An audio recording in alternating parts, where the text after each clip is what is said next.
দেখুন বন্ধুরা, আজকে এটা কুরিয়ারে এসছে। দেখি এর ভেতরে কি আছে। অর্ডার করেছিলাম ফ্রক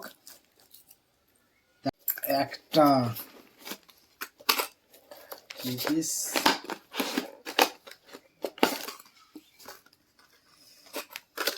লুর ক্যাপ্টের বুলেট, খুব সুন্দর ফ্রক, ডবল স্পুন দেয়া আছে, কোয়ালিটি খুব সুন্দর।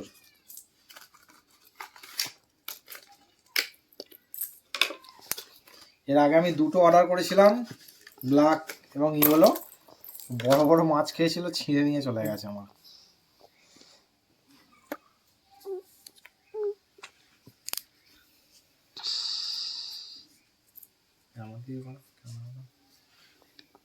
দেখা যাক বন্ধুরা, লুর ফিশিংয়ে যাব, রেজাল্ট হলে আপনাদের দেখাবো কেমন রেজাল্ট হচ্ছে।